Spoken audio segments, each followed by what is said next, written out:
Blessings and welcome back, family. Today we are having a casual conversation about our experience with the Gateway program. I would like to welcome my dear sister from the Big Mister, Elizabeth, which you know as Rejoice Artworks. Thank you so much for being willing to come on here and discuss these topics today. Hi, Wendy. Thank you so much Hi. for having me. Yes, I'm really excited about having this conversation. I am more than blessed that Father has brought you into my life as someone who shares a very same experience and that I actually happen to be very close to. So it's a trust thing for me, and I don't trust a lot of people. So Well, you mean so much to me. that's so And so, you want to talk about how we met, actually? how we met. Oh, okay. I'm Yeah. feeling I'm feeling put on the spot, but let's go. Let's do it. How we met. Oh no, we became good friends. We after we found each other on Paul Stopp's channel, Yeah. Understand Conspiracy. So I feel like we're one of the only people that really understand Yeah. where my thoughts go. Yeah. And I'm grateful that we both have these similar experiences in our childhood that we were able to connect and talk about. Yeah, absolutely. And it's been like a wonderful blessing, honestly. I don't click spiritually and with a lot of people. And when I do, it's like I know Father brought them into my life for a reason. And you're definitely one of those people. And I'm very grateful and blessed. And I'm excited to hear about your gate experience. Amen. Okay, yeah, I'll get right into it. All right. So I grew up in a quiet suburb attending public school. And like you, I was put into these hearing tests throughout elementary and middle school. And I'd be pulled from classes. And I was also uh, pulled off campus to different testing sites. But I kind of want to take a similar stance to Paul's and his hearing test experience and say it was genuinely to check on my hearing because something was clearly wrong growing up. Uh, my mom tells me I didn't talk much until I was 5 years old. And she had like a feeling that it was because of my hearing. And she like all throughout elementary school, she like strongly advocated for me to get testing. Like there's something wrong with her hearing. Like there's something. She didn't know what it was. So there's that. I'm not ignorant of the possibilities because I believe that I was the exact type of child they were looking for in these programs. Uh, I believe the main objective of these types of programs, like, is not to find gifted children necessarily, but to identify spiritually susceptible children and determine if they are hypnotizable, essentially. Mm, yeah. So, I can kind of testify to that simply because I know that I was not one of those gifted children. Like I had reading there's something comprehension special to me. problems. Yeah. Yeah, no, not at all. And it and it's this thought came to my mind like some of the I developed or have always had, I don't know, a type of dyslexia, right? And reading comprehension skills and it started um like around 2nd grade when the testing for me first started. So it made me wonder if somehow, whatever they did to us caused that to happen because I remember it being getting really bad by the time I was in 4th grade. So, Interesting. I didn't yeah, think of that yeah. connection. It's Yeah, interesting it I happened like started around the same exact time. yeah, yeah, and I didn't put 2 and 2 together until, actually last night when I was watching a different live stream and they actually coincidentally, which I Oh, don't believe in coincidence, brought up the whole gate thing, and I CFM. was like, "Dude, Yeah. yes, yeah, on CFM." I I was was like there too. yeah, and I was like, "Dude, Elizabeth and I are talking about that tomorrow. What a coincidence." And then the whole dyslexia thing and all of that, I was like, "What if they, like, scrambled my brain and, like, now I know what's wrong with me." I'm kidding, kind Well, of. once you know what's wrong, you can try to fix the problem. Right. Anyway, sorry, It's continue. okay. So Yeah, there was something wrong with me, and it turns out that I had what they diagnosed me with. It's called auditory processing discrimination disorder. Mm. And to me, that I don't know, I just feel like I hear too well. We've talked about this was one of our similarities. But, Yeah, my eustachian tubes are actually mhm, very tiny, and I think that probably amplifies sound even more for me. I also had, like, really bad not hearing issues, like, where I couldn't hear people. My hearing issues where I could hear too good, like, mhm. it's certain high pitch frequencies and stuff, like, really I can't do it. And Okay. so, yeah, that's like another similarity where ours was kind of like the opposite, but we both have the same, function as far as hearing really, really well. Mhm. Yeah. Right? So, Mhm. the way I put it is I just hear everything that is audible all at once, like, I'm hyper aware of everything that I can hear in any given moment, and growing up, that meant that I was listening to the cars drive by outside of the classroom instead of listening to the teacher. I also have my suspicion that I just always thought public school is bullshit, and what they were Yeah. teaching me was oh, I'm sorry, No, you're good. swear jar.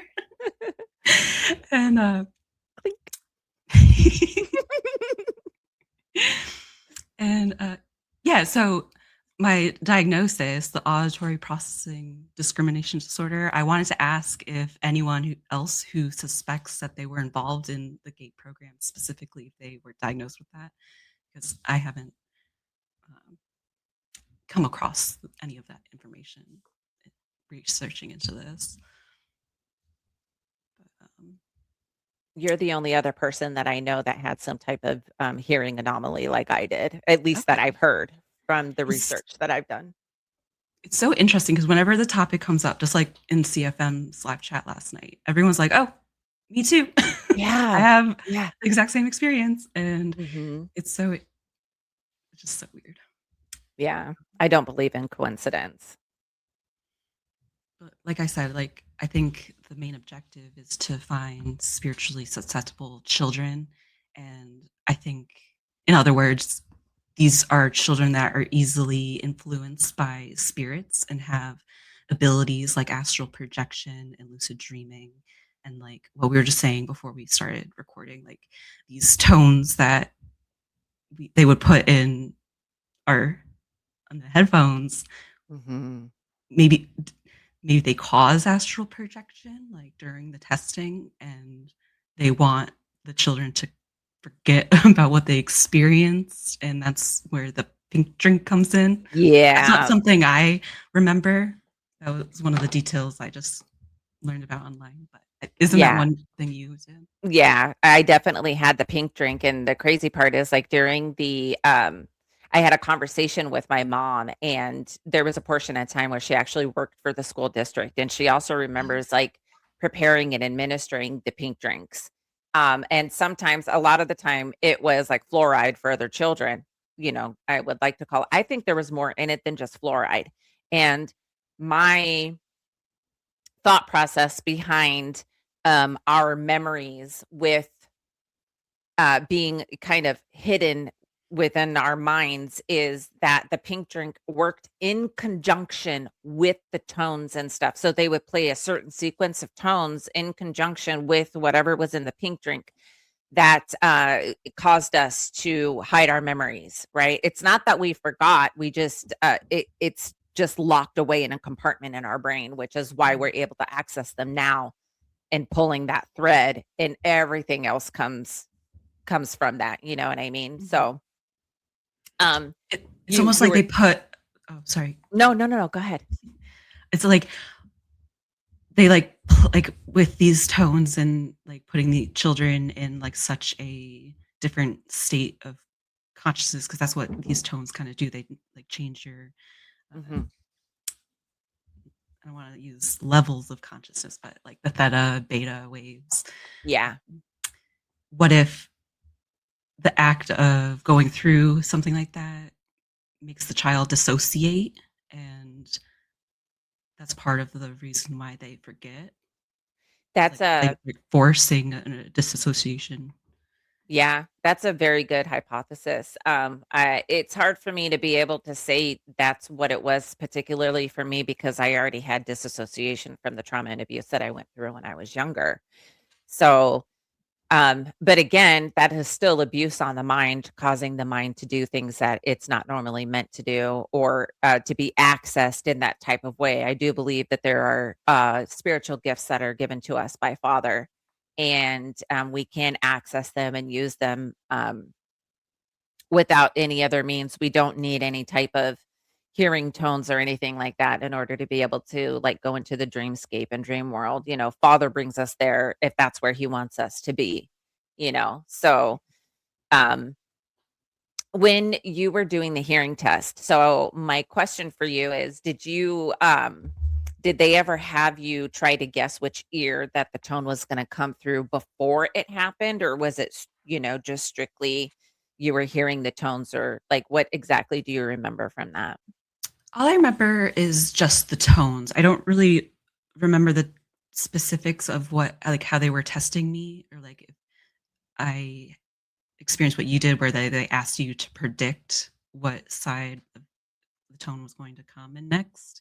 Mhm. Almost trying to test if you're able to predict the future, which is awesome. Yeah, But, um yeah, it was super weird because, like, I totally remember going into this dark room, and it was like Mhm, a box that was, like, in front of me like this, and then I remember being blindfolded, but the room was already, like, pitch black, and just being sitting there with the headphones over my head, and I would have to, raise whichever hand, and then after a while, they were like, "Tell us which ear you think it's going to come through," and mhm. I had to do, like, the prediction thing. When you're a child, you're like, "Oh, this is a fun game." As an adult, you're like, "What were you doing?" You know? And it was just, like, It's hours upon hours of this testing. Yeah. Very Mhm. frequently too, like, every other month, they would pull us from class. But specifically, I remember a tone where it sounded like there was a whole cafeteria of people just talking amongst themselves, and they would then play a ting, like a high-pitched tone, but, I don't remember many specifics about the testing itself Mm. like you do. But another similarity we had was we were both a part of, um, these groups they would put us in of Yeah. and we both had 3 other students a part Yeah, of groups of and 4. they Yeah. and then we would all, like, get tested together, Mhm. which I thought was just, like, a strange scenario. Yeah. For me, my experience, what I remember the most out of that is, us having to be laid on the floor, and our heads were connected together to the like, when our pretty much our heads were all kind of touching, Mhm. so it made like a rectangle on the floor with our bodies, right? And our heads were all facing inwards, and we all had the headphones on. And I remember, fighting, hearing like I was what my body was feeling, like I was hearing these certain tones and my whole body would start to kinda vibrate, and it felt like I was being separated from my body, and I clearly remember that feeling because it's like I'm going to associate this, and I know that people out there are going to understand what I'm saying, but, like, when you're laying there and you're trying to go to sleep and all of a sudden you get that like you're falling. Oh, I know. You know what I'm talking about? That Mhm. feeling where your Absolutely. body's, like, falling, but you're, like, literally just laying there. That's kind of like what it felt like, but instead of falling, it felt like I was being sucked upwards. Oh, okay, that's really interesting because that ties into my hypnotist story Mm. that we were gonna talk about in a bit. Yeah. But, uh, yeah, that was the exact sensation I had when someone tried to hypnotize me. Like, it felt like I was falling, but I was able to, like, kinda back like, grasp myself, like, come back to myself, Mhm. and, he told me, "You're not hypnotizable, go sit back down." But it was that falling feeling, and I've Mhm. definitely had that falling asleep too. Yeah. Yeah. I It's very know that this disorienting. is Yeah, it was disorienting, and then I remember, like, my body would just get so tired of fighting it that I would just be, like, letting go and, just kinda going with it because, like, you know, when you're 8, 9, 10 years old, you're y there's only so much you could do, right? And so, I clearly remember going into, what is, I guess, what we considered like a forced astral projection type state, and I would go to that place that I talked about in my video about my experience in the GATE program where, um, I ended up in that neighborhood that was all monochromatic where, you know, each house was like one specific color, and this is the place where I learned how to control what I'm doing in that realm and in those type of like dream states. And I was learning how to float and to fly and to jump and to move in ways that I normally wouldn't be able to move in the world that we exist in.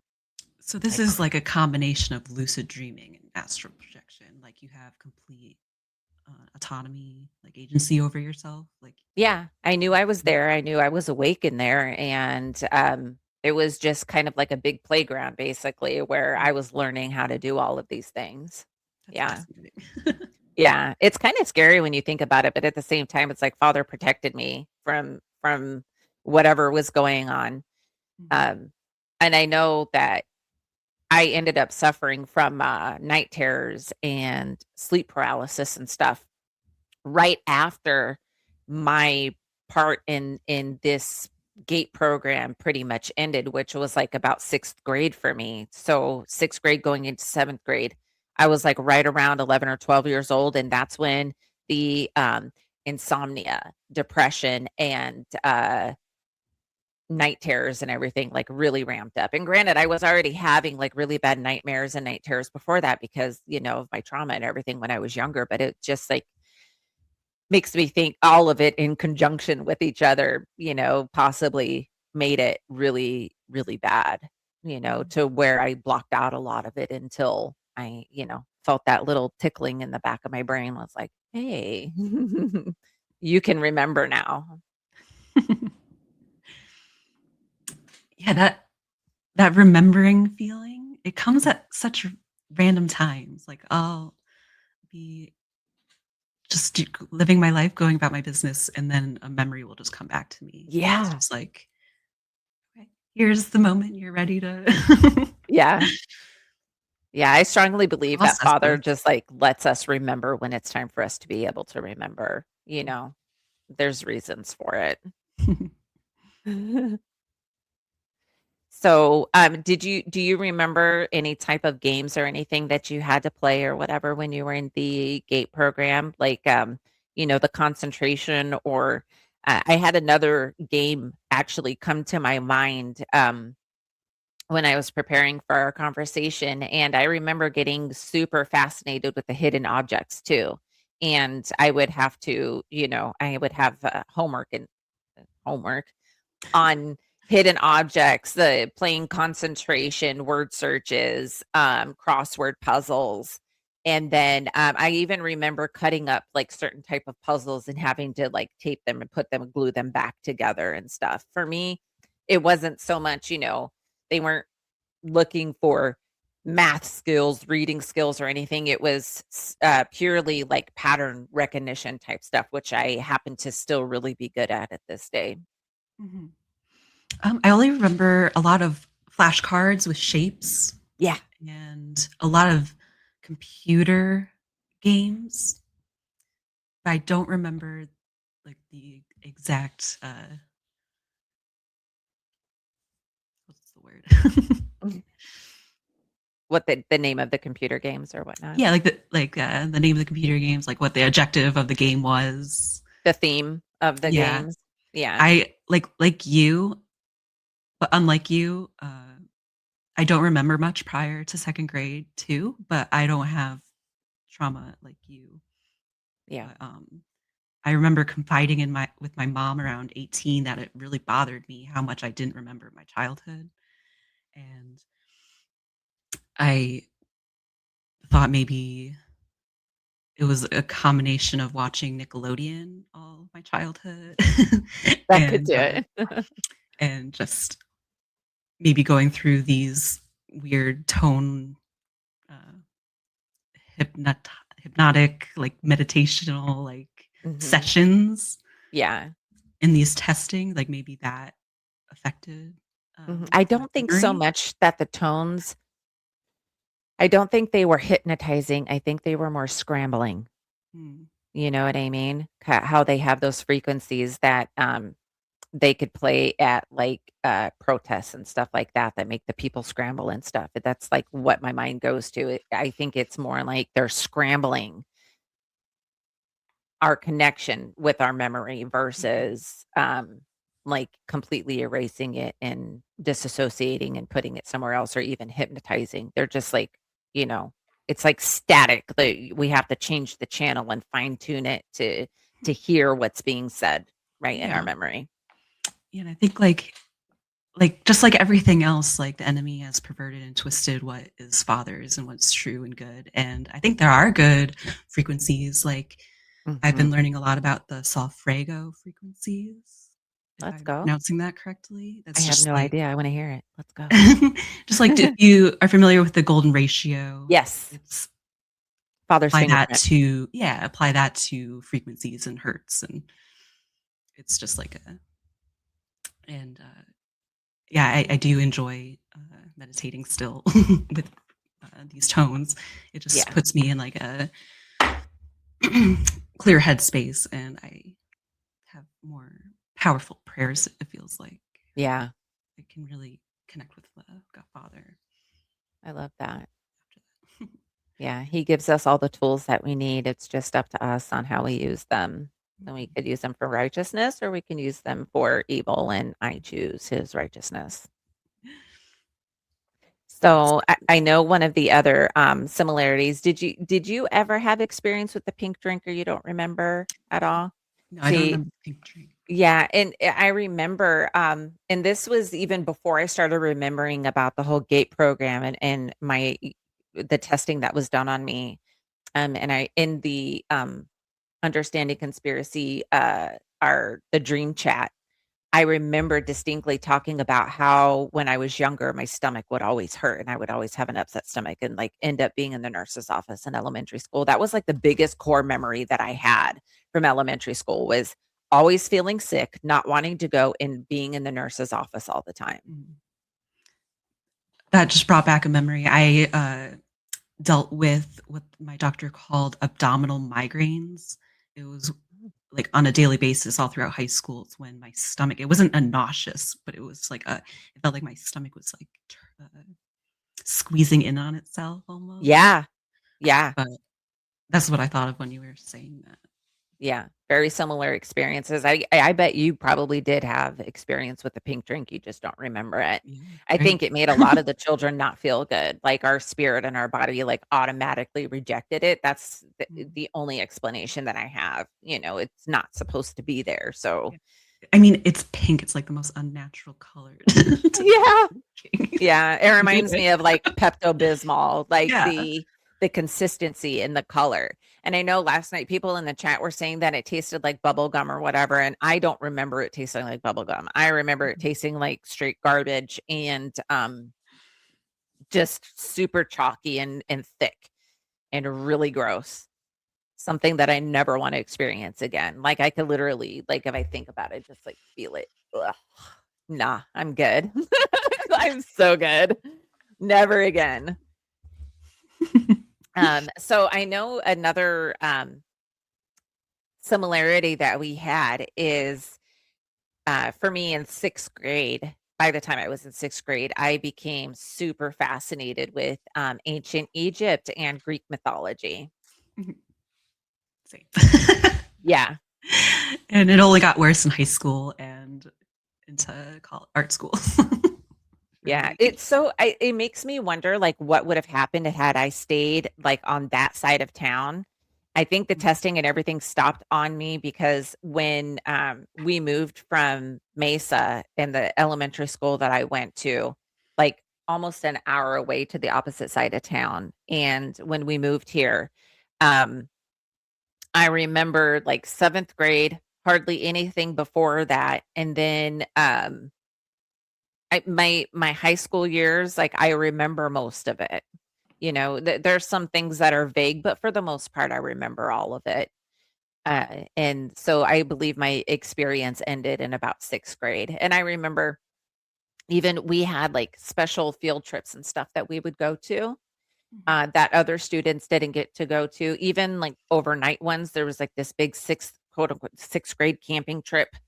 And there were, I just remember they had us like doing some uh, kind of like role playing type acting things, but it all seemed to like all have the same type of theme, like what we would do in crazy type situations, like scenarios. It was very, very strange, I thought, for that age, like Mhm. survival type things. But Interesting. Did you mean yeah, like only you and your like the group, the 4 student group would be we would be taken on these broken. field trips? Yeah, With like yeah. your And small group? yeah, That's it was and like enough overnight? students overnight. We Overnight? were at the 6th grade camping trip for, I want to say it was like 3 nights and 4 days or something like that. We were gone. It was I like know, from a, strange. yeah, yeah. Yeah. It was, up at the Mogollon Rim, and this is where, like, you can there's so much, like, wildlife and everything out there, and I remember they had us searching for, like, different types of herbs and plants and all of this stuff. Yeah, it was very strange. Hmm. Yeah. I don't have any similar experience to that, but I did have a fascination and borderline obsession with ancient Egypt specifically Mhm. as well. uh, it was actually to the point where I joined a Thoth magic cult, like cult website when I was maybe 15. Dang. I I didn't was just have like, those resources when I was fascinated with it in I, 6th grade. I just my parents just let me have the internet. Let me do Yeah. what I wanted. Yeah, that was not a But thing for me. No internet yet. But I was, like, obsessed with just, like, learning ancient occult wisdom, like, and, uh, yeah, it was to the point where, like, my friend who was also into the Greek mythology got concerned for me because I was, like, really Was into it. Was your friend that was into the Greek mythology, were they also part of the, GATE program? No, I don't think so. He was in No. a different grade. If he Okay. was, I don't know. Okay. I just would find it interesting, that the Greek and Egypt connection, Yeah. because I've heard other people be fascinated with ancient Egypt also. And, I don't know if anybody else has remembered or come out about the Greek mythology, but, that was like a huge thing for me. And I remember in 6th grade, we actually had to do, a presentation on, an ancient past country or whatever, and of course, I chose Egypt, and I remember being, like, super detailed. I had this, like, large poster board that I just, like, drew Egypt on. I gl put painted glue all down and then put sand on it to make it, like, really look like it was that, and I made little pyramids and a sphinx, and I just got super detailed on that thing. And, I'm good at, like, little projects like that, but I'm not, like, really crafty or anything, so I cannot do art like you. You're wonderful. I think you're still an artist. Thanks. So, Actually, go that ahead. does kinda, wrap into another point I wanted to make Yeah. because, like I said, I thought I was probably a good example of what type of child they were searching for, being susceptible. But I think all artists have that ability. Like they are all susceptible in that way. Like the creative process in itself is almost like a form of channeling Mm, in the way, like, so the way I like to put it is the mind is similar to a transceiver. It acts both as a transmitter and of signals and a receiver of signals. So when an artist contemplates on creating art and the process itself opens the mind to receive ideas, and when an artist isn't covered by Christ and his authority, um, that makes them vulnerable in the spirit realm, which I believe mhm. is not outside of time and space. It's all here and now. We just can't perceive it. So, Yeah. and just to be clear, like these spirits that I'm talking about, as Christians, we know that they are the disembodied spirits of the Nephilim, Mhm. or what we call demons today. And they take advantage of our ignorance of them and of their existence, and they're able to talk in our ears and disguise their voice as our own thoughts. Mhm. So when a child is thinking about, oh, what should I make for my next art project? Um, these spirits can influence and drop in inspiration into the child's psyche, and that's what inspires a child to make art. Yeah. And I can look back at my early childhood artwork and I can see their influence on me because we both know that they communicate through symbols to each other, like the one eye Mhm. symbolism and whatnot. But yeah, I had like multiple self portraits where I had one eye covered and I had a lot of different symbols like show up unintentionally. Like I didn't know the negative connotations to these symbols Mhm. on a conscious level. It's just like what came through at that time. So Yeah.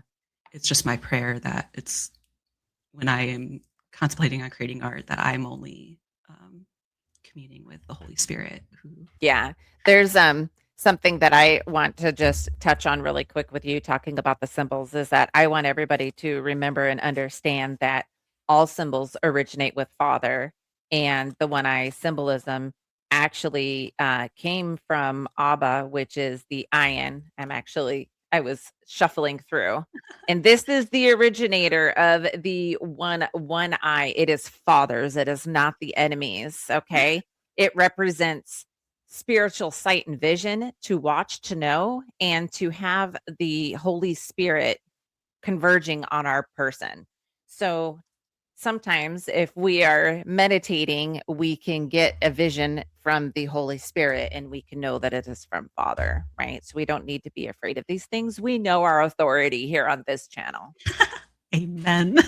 Amen. Let's We have go. to Okay. have a whole dedicated episode to that topic because I could go on Oh, forever. yeah. Like Oh, when man. someone told me I was Yeah. a Rosicrucian agent, so I painted a Bruh. flower. That was hilarious. Like, oh, don't even get me. Okay. I don't want to.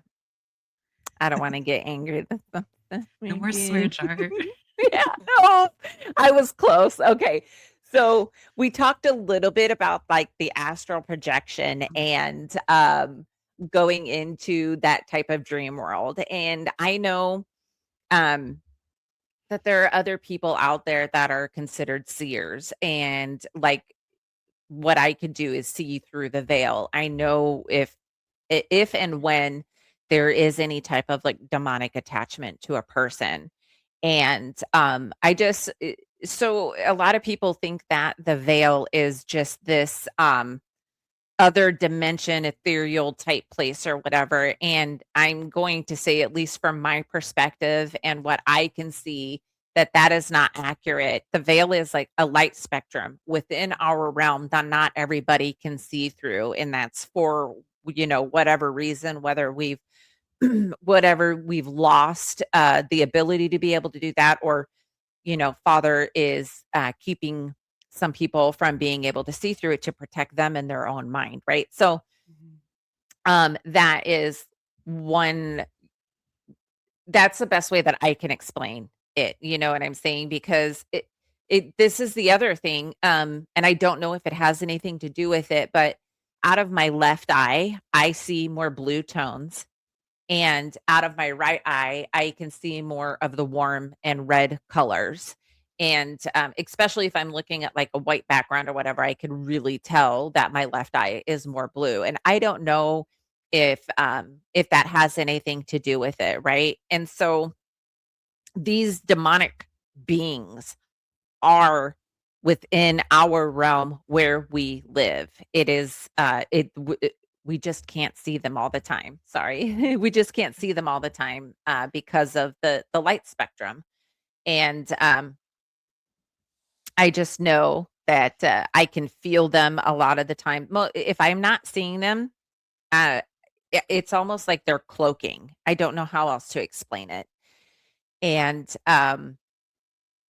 with them cloaking, of course, that makes them not be able to see, from other people. But we all have that understanding, like that sixth sense that comes in our gut feeling. And when I know that they're around, it usually starts like at the base of my spine, and it kind of gives me like a little bit of this pain, and then I get this cold chill that goes all the way up my back, and it's like they try to invoke this sense of terror and dread and fear and malice.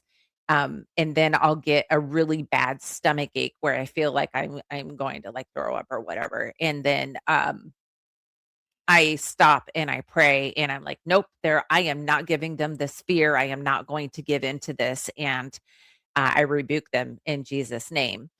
And, I know a lot of people that have done any type of like psychedelics. I personally have not, but what I do know, again, this is my speculation, is that the realm of where the spirit guides are, where people go, is actually the outer darkness. Like their spirit is being taken beyond into where the outer darkness is. And they're perceiving it as psychedelic colors and stuff because of what they have taken, not realizing that they're in this pitch black where the enemy actually really is. What are your Do you thoughts on that? do you Or you think could ask. the outer darkness is just like outside of our perception, like outside of the veil, like what you said? It was the visible spectrum, Roy G. Biv. The Yeah. veil is right before red and right after violet, and after that it's ultraviolet, and before red it's infrared. And so this is like the boundary that we would I call the veil. I think it's past the veil. Like, the The veil outer is darkness within our past it. it's past it. Yeah, it's, like, on the outside. So, we have our flat earth, we have a firmament, and then the outer darkness is what they would call space, right, where the waters is above, Mhm. but it's on the sides, right? So, Father is up here, okay? And then we have the sides that come down on like, where earth is and everything, and the water that is on the sides is the outer darkness. This is what people perceive as quote unquote space, but it's not space. Like, Scary place to think about. yeah, yeah, it's literally desolate. Yeah, that's Well, as someone who has partaken in many psychedelics, I have a personal experience of going to the outer darkness. It's like when you first brought this idea to me, it's like, oh, I know that place. It's well, just yeah, it's complete because Father says blackness that. and nothing. And yeah, keep Sorry, going. yeah, sorry. I was just gonna say really quick that Father says that only what a spirit can go beyond the firmament, right? And to enter the kingdom. So that is gonna be the same rationale for the outer darkness because it's on the other side of the firmament. So your body is here, Mhm. but your spirit is being taken somewhere else. And that just brings up a whole another can of worms, like where do we go when we dream and stuff like that. And I have a theory, but I would like to hear your experience and everything with the psychedelics, what you were gonna say. So Oh, sure. Just to briefly summarize my past, sure. in art school, I uh, started participating in traditional indigenous um, medicine ceremonies, which included like peyote and ayahuasca, and this specific experience that I just brought up about feeling like I went into the outer darkness. Like it felt like I like just went was dragged into like the absolute bottom or the a pit of nothing. Mhm. And that was the one trip that sparked a 9-month long manic episode. And I have, in that manic episode, I believe I was battling like demons, like it was a spiritual battle. And so I'm very familiar with how they make you feel and how they like cloak themselves, and like you can't see them with your eyes, but sometimes I can see like dark shadows, which Helen taught me that when things are outside of our visual spectrum, that sometimes it shows as like visibly shows as like a shadow in our It's seeing with your vision. spiritual eyes. Yeah, Absolutely. Yeah. and I dealt with that all throughout the um, uh, psychosis throughout that episode, and yeah, after I was able to overcome it, of course. After 9 months, I was finally put on a medication that helped me regain my control and agency over my mind and body. And I took maybe 5 years just to get back to normal, like get back to myself. And then once COVID hit, I was finally able to I finally had like the time and the space to fully start to um, cope with what with what I went through and Yeah. understand what I went through, and understanding that it was a demonic battle came only after a lot of research that eventually led me to Paul's channel, Yeah. understanding conspiracy, and his work on the Nephilim look like clowns, because it just like validated all of my experience that these things are real. And Mhm. yeah, that's my quick Praise summary of Abba that that you part of were my able to life. come through all that. I love that story. Um, I'm not used to telling it. yeah, That was no, it's about 10 hard. years ago, and I haven't touched Yeah. a psychedelic since, and I highly don't recommend Yeah. taking it. But but it's part of my testimony, and I'm here to share Yeah. Thank you so much for sharing that part of you with us today. I love that. it. You're able to open up about it. It's a beautiful thing to be able to speak about these things and know that we're healing or healed from whatever episode or experience that we went through that was like that. Thank you. You Mhm. always give me such support, and I really appreciate it. I love you. You're one of my Make me favorite feel seen. people. Because I realize I am claiming something pretty drastic, that I was possessed by No. demons for 9 months. No, Here we I are. no. Yeah, I get it. I mean, and it's like, how many people can you go up to and be like, "Oh, yeah, when I was younger, I saw the demons crawling on my wall and I had monsters under my bed." People will think you're crazy, and but that's my reality and my experience. If Yeah. okay, I want to touch really fast on where we go when we dream. Mhm. Because like our bodies may be laying in the bed, but our spirits go to it, some type of spirit realm. I know this for a fact, um, because I've had so many experiences and I know that you are going to resonate with this. Okay. There's a lot of times where I'm battling in the spirit and I will be fighting and destroying a demon or whatever, and I will wake up with bruises in places where they have hit me or like came and cut. And yeah, it's like that time of battle. Anytime I'm dreaming and in the dream realm, I'm always wearing like a rose gold armor. Mhm. And that's what my spirit person looks like. I'm always fully loaded in the full armor, which is like, a big thing of what I strongly believe in my channel, is the full armor of Father. And it's just, waking up with the bruises is like you look down and you're like, where did this come from? Right? Mhm. Oh yeah, this is one of the things that we bonded over years Yeah. ago. We had this like exact same bruise on the same spot of our Yep. arm, and Hmm. under those conditions, like we just woke up with it. Yeah, I Yeah. experienced that too. I Yeah. And if I'm recalling correctly, the one that we had on our arm looked like a thumbprint, Yes. right? Mhm. Yeah. Like It someone was had like a grabbed at our arm. yeah. Yeah. Exactly. Exactly. It happened at the same time and we had it in the same spot on the same arm. It was just like, Mhm. yeah. crazy. Yeah, I strongly believe, like, the spirit world is so real, um, and it's just like another layer of where we live, and it's just, our where it goes when we're sleeping, right? And I It's not don't know. outside time and space. No, it's not. A lot of people think like perceive it that way, but it's not. It's like here now. Yeah. No, it's here now. That's why, if you think about it again, if you go back to, I know everybody, or at least a lot of people have had that dream where they're falling and they always wake up right before they hit the ground, right? That's because your body knows the reality that if it happens in the dream realm, it's very possible that it can affect you in the waking world or the real world where your body actually is.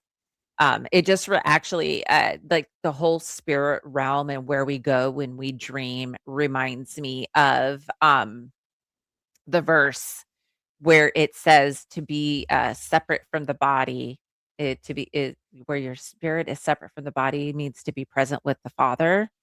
I would have to Google, I'm sure you guys know the verse that I'm referring to, but, We'll post in the comments. yeah, yeah, we'll post it and pin it. So, Yeah. go ahead. Let's talk about like the reoccurring places that we both go in our in Yes.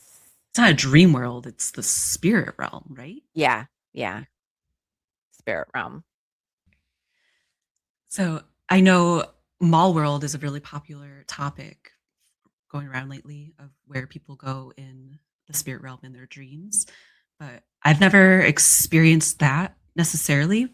My recurring places have been like large Victorian mansions and skyscrapers, always in like a giant building itself, never out like wandering in a city. I don't lucid dream ever.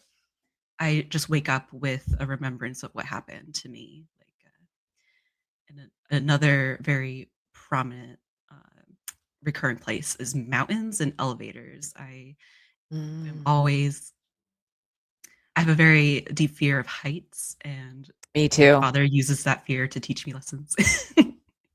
Yeah, and yeah, I always find myself on an elevator, either deep in the earth or up in the sky.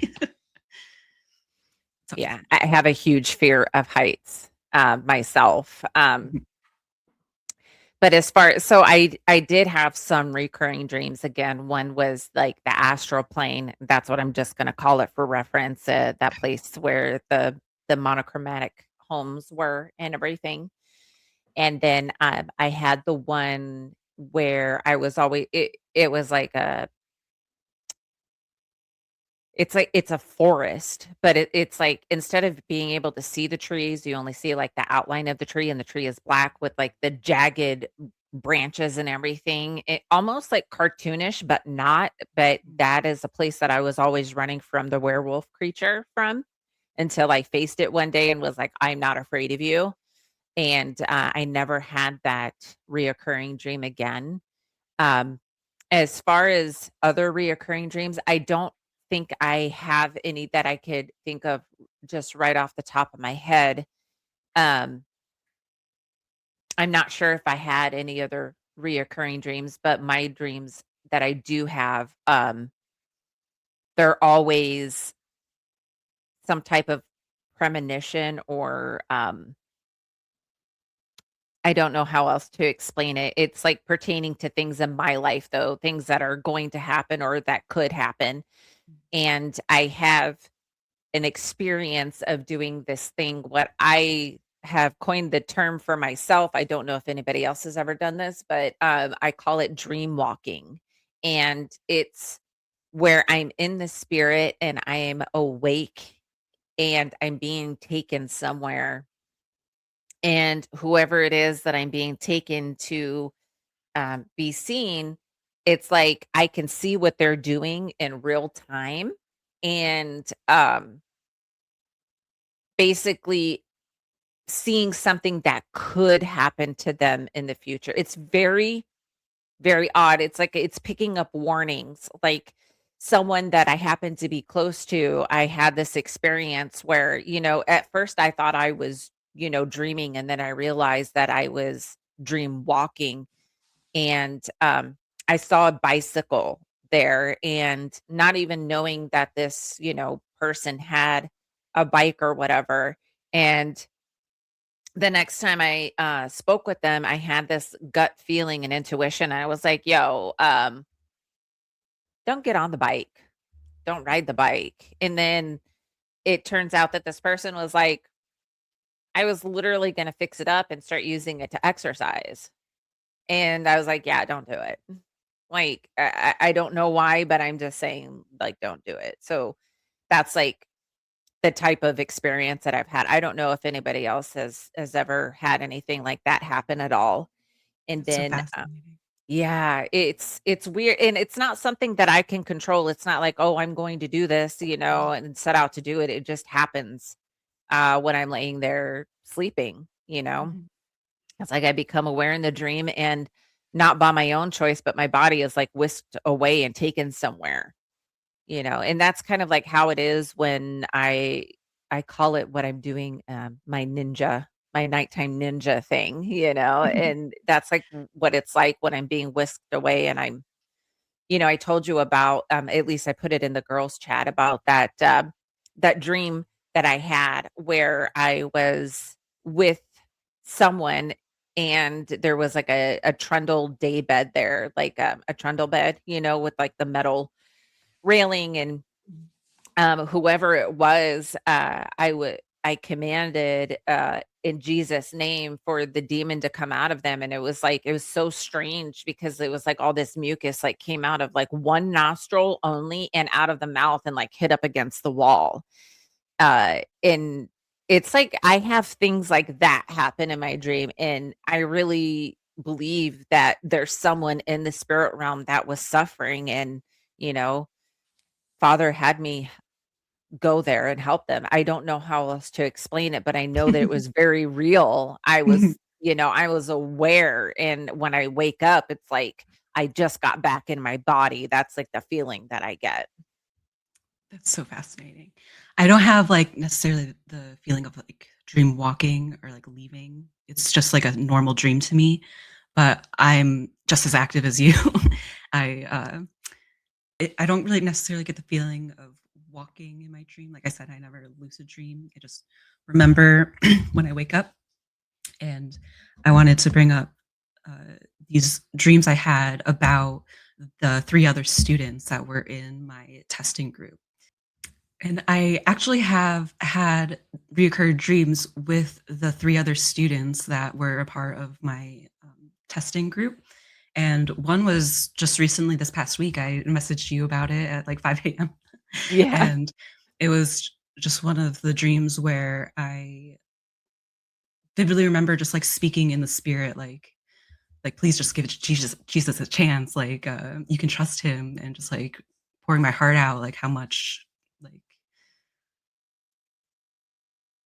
how much he loves us, and I Yeah. pray that, in the spirit that he got my message, but, um, just like you, I am constantly, like, battling in the spirit, and very similar to the dream you just shared. I had one recently where I cast a demon out of a baby, Mhm. and in that dream, like, it's you're just like, I'm trying to say, like, when you're talking in the spirit, it almost doesn't even sound recognizable, like it's like your own voice, and, Mhm. It's like amplified and echoed for me. mm, Like when I'm speaking in the spirit, it's like mhm. booming almost. I don't know Yes, how to, yeah. that's the exact word I would use when in the dream with the baby. It just makes Um, me think that, like, since it echoes and it's booming like that, it just means that we're, like, closer up to the firmament and when we're mm, dreaming. Again, like, where we mhm, go when we dream, the dream realm. interesting. I So think you of it as physically think layers. it's like a outside the layers of the firmament, like physically, Yeah, spiritual realm. I do. Interesting. I do. Yeah. There's according to, I believe it's in Second Esdra somewhere, and also in the Book of Jubilees, there's like 7 layers of the firmament. There's not just 3 like people think, or just like one solid dome. There's 7 of them. Like And so. within that 7, yes, 7 is completion for Father, but within that 7, each one represents a different color of the rainbow. So that's where we're getting all the different color light spectrums from the rainbow, the Roy G. Biv coming through, is each different crystalline section of the firmament. You can see it in the sky at evening. Yeah. If you look closely, you can see the entire rainbow Yeah. gradient. And Mhm.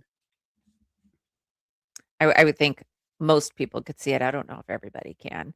I know that there's sometimes at night, when I go outside to look at the stars and everything, I can actually see, like, the type of grid that they're on, and that's actually mentioned in the Book of Enoch, and I didn't know that they were on a track of any sort. I just knew that I saw it, and then I went looking for answers, and Enoch tells us that, they're they're on a track and there's angels that are over the luminaries that push and move them into place, and that's what I think the orbs are when we see them moving across the sky and interesting. stuff. Yeah. Everybody was trying to figure out, what is the orb? What is that? Well, according to the Book of Enoch, I believe that those are the angels that are ahead of keeping the luminaries on the track moving in the positions that it goes through throughout the night.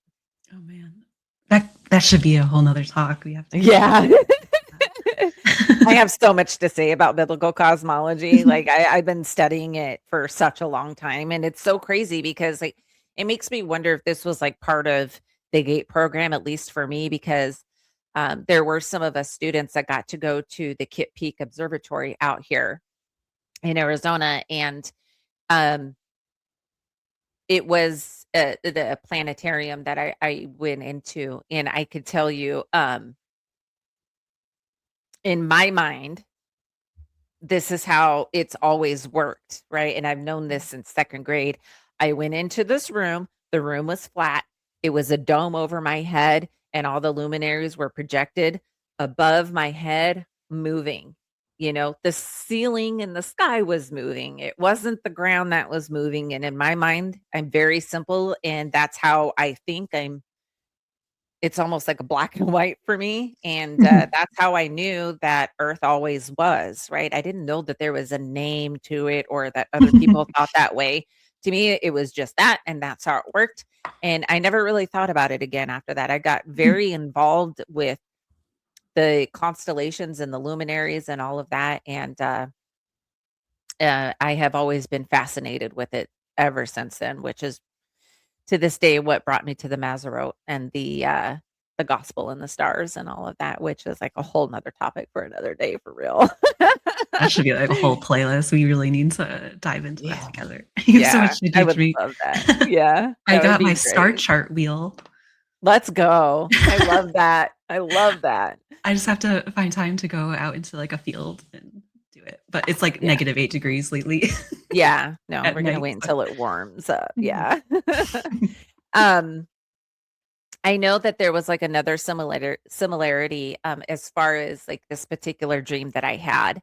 And I'm sure the conversation will jog your memory here. And it was the compound dream that I had where I was living on some type of compound, and I know it was a little bit later in my years because all of my hair was white, not just like this top part. And in this dream, there were like a militia type of people that came after me.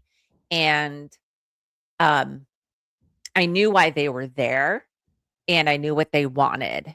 And I did have my youngest daughter with me. And when they came up to me, I was like, let's not do this in front of my child. And they were like, okay. And so they took me kind of like outside the compound, and they were telling me basically to renounce Jesus, and I wouldn't do it. I was like, absolutely not. And they end up decapitating me in my dream. And after that I woke up, but it was something that like stuck with me. forever. And that is a dream that I actually did have more than one time. I don't know if I could say that it's like a recurring thing, but I know that I had it more than once. Did it almost feel like a memory? Kind of. The way you describe it, it makes it sound like it's not like your normal dreaming or your Yeah. walking dream. Yeah.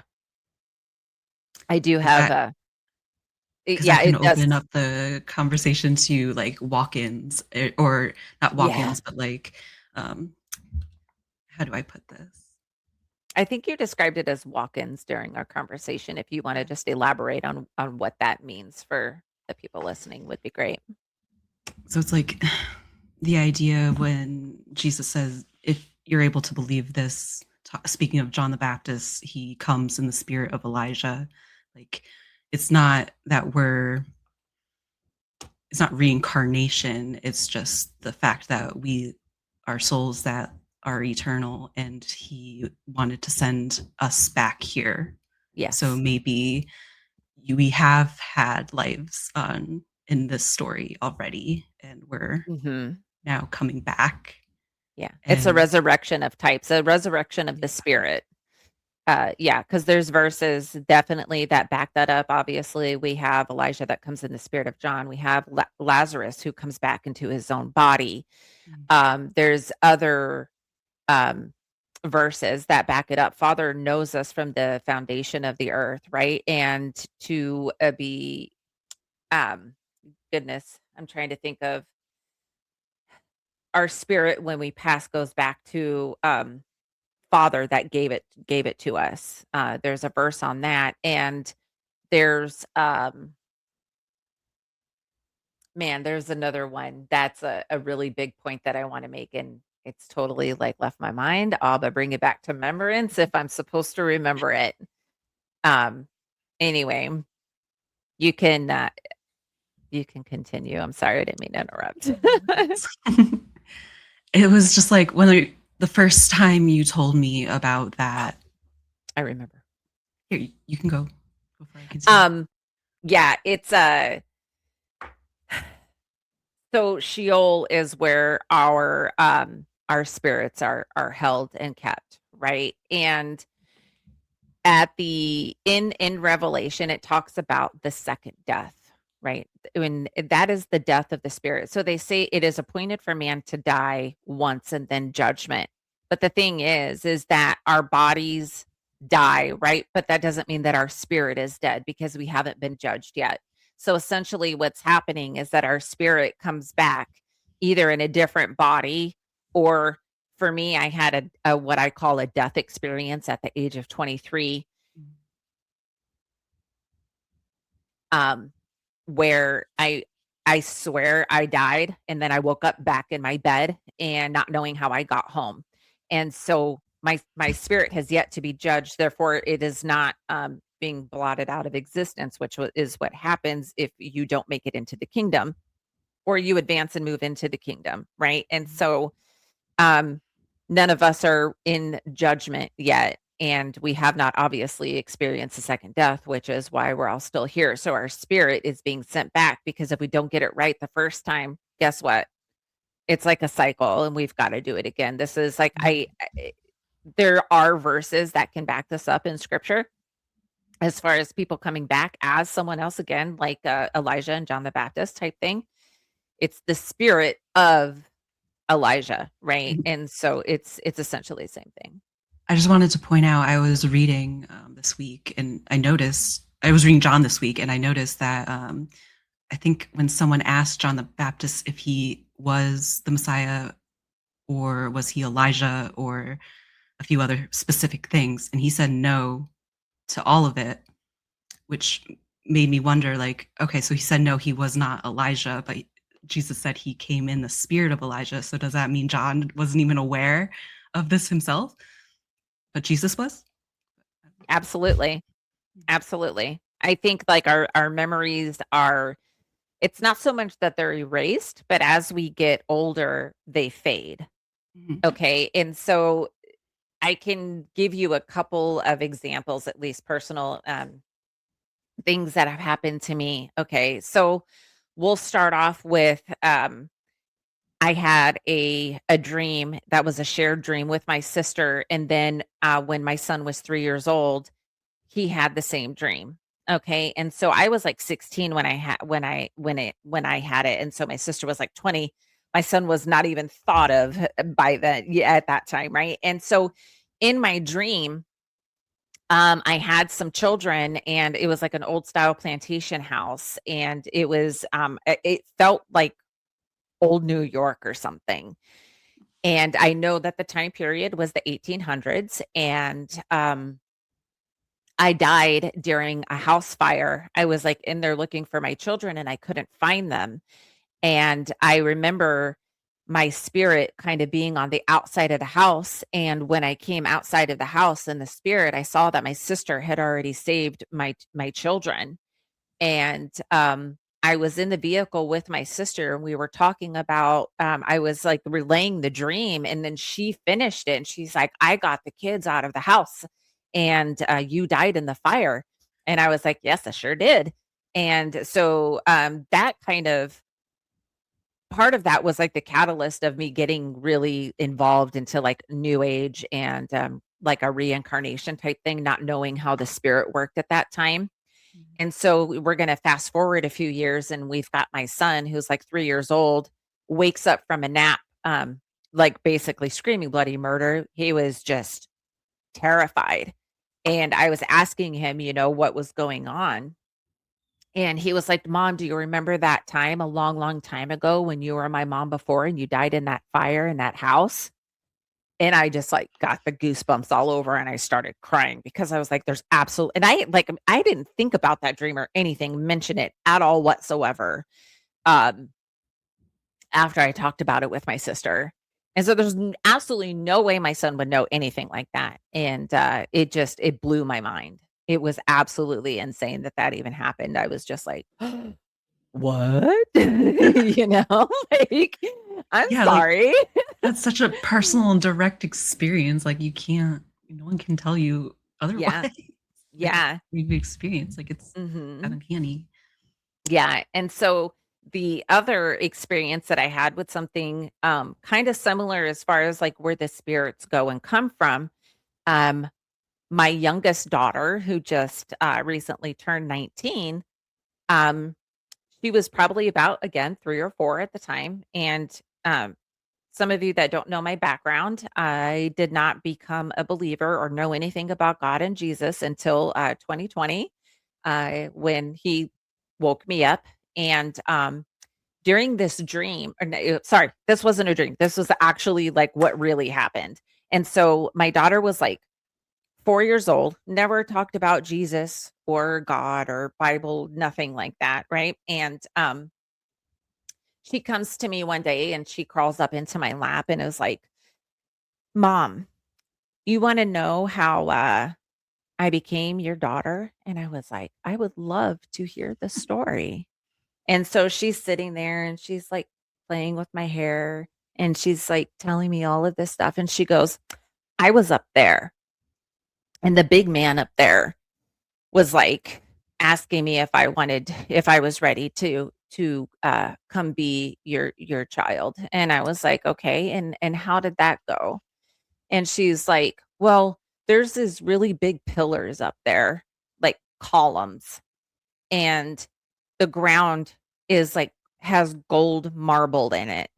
And on one of these pillars is a vase. And on that inside the vase is a bunch of hearts." And she was explaining to me that father, basically what I know to be father now, I didn't know it at the time, was asking her if she was ready, and she chose me as her mom. And he sorry. And, she is like, he took one of the hearts out of the vase, and he blew the breath of life in it, Oh. basically, is what she's telling me. He blowed on it, and the heart came down and went into my tummy, and then that's how she came to be my daughter. And, like, you try to tell me that children don't remember, and, like, I'm sorry. There's absolutely no way.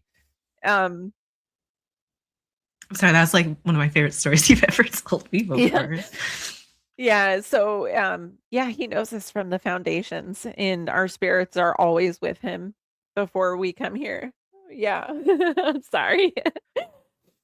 Oh, Woo! Mhm. Like, I'm sorry, but no 3 or 4-year-old is gonna have, like, an imagination like that. I'm so sorry. Yeah. Yeah, it's real. She picked me for a reason, and the caveat to that is by that time, I was already told that I wasn't supposed to be able to have any more children, but I had her anyway. Mhm. Mhm. Yeah. I'm like lost for words right now. That's beautiful. Yeah. I'm sorry. It's okay.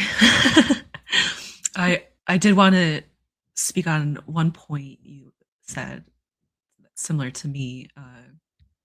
I have a recurring theme in my dreams. I noticed when I was reviewing my dream log from maybe like 2020 to 2023, which was the year I found Christ and fully accepted him as my Lord and Savior. But the theme was that I completed my task here, and the dream was me returning to help my friends in all these different scenarios, but it was always that coming back, uh, and that's why that topic kind of always like stuck with me, and I'm open-minded enough to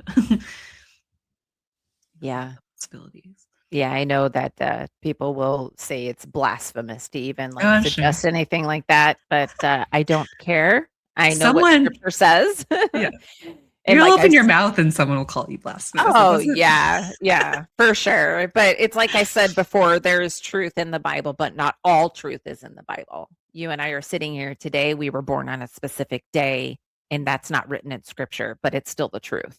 That's an example that I give for that, so, um, Jesus is the as living word. Amen. Let's go. There during, this whole me putting the notes together and everything for us to have this conversation, um, there was a song that came to my remembrance, and, the lyrics just made me think about the whole GATE program in a whole different light, and it made me think of, not so much the GATE program in a different light, but it made me think of this song as the GATE program. So this song I thought about in a different light, and I'm sure you're familiar with it, and it's Pink Floyd's The Wall, but not part 1, part 2, and it's, "We don't need no education, we don't need no thought control, no dark sarcasm in the classroom, teacher, leave them kids alone. All in all, it's just another brick in the wall." Love that. You have no idea Yeah. how much I identify with that album in particular. Oh, yeah, I had no idea. Yeah. Yeah. Oh, in high school, I would just put on Pink Floyd albums on for 6 hours at a time and just draw. Highly inspired by my father. That's his music. Yeah, I agree. But yeah, I heard that song and I was like, "Oh, Yeah, bruh, I know what they're talking about." I'm gonna re-listen to that now. Yeah. I actually nothing against Pink Floyd, but, I prefer Korn's version of it better. I just resonate with Korn a little bit more. Before I was awake, because his background and what he had been through, the trauma and stuff in his life is very similar to mine, and it just, I resonate with it because I understand that trauma. Yeah. Oh, I pray this thought comes back to me. I was about to say something. No worries. Was it about music or, Oh, yeah, yeah. Pink Floyd, they would be aware of the gay program to begin with, because wasn't uh, the lead singer's father a CIA like?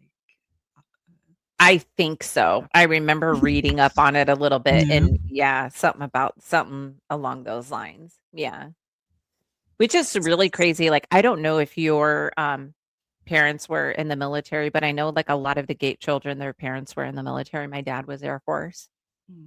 you know? My parents weren't. My dad was a mechanical engineer, and he did um, military projects throughout the years, but he was never in the military. My Yeah, mom was a but he preschool worked with the teacher. military, right? Mhm. So, Yeah. yeah, it's still that similarity there.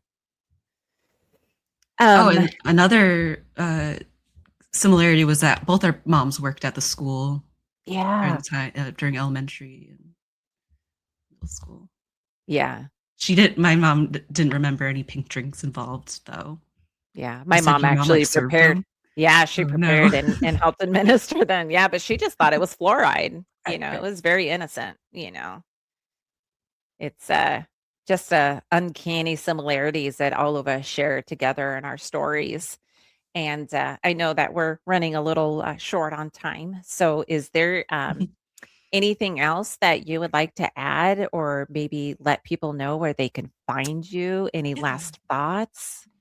I just hope that people don't feel as alone in learning about these things. Like what we said at the beginning, I whenever I see this topic come up, like all the comments are sharing like the same remembrance, and yeah, I just hope that this conversation reaches the right people. And uh, for me, you can find me on my YouTube channel, Rejoice Artworks. You won't might find much there at the moment. I started to build my channel exactly a year ago. Actually, I posted my first video, and I titled it my art tour and testimony. And I think I'm going to redo it. Honestly, Okay. I think when I started the channel a year ago, it felt like it wasn't the right time. Like I put in my all and I set it out, but Father, it feels like I hit a clear glass window and I fell and I had to kind of re, you know, get my bearings, which Mhm. reminds me. So, my next project I have lined up after we finish this recording is getting back to my rose window painting, the painting Oh, version of the piece that you have yeah, I behind me. love it. I love it. It's so I so beautiful what you have appreciate you going. sharing it. Thank you. Yeah.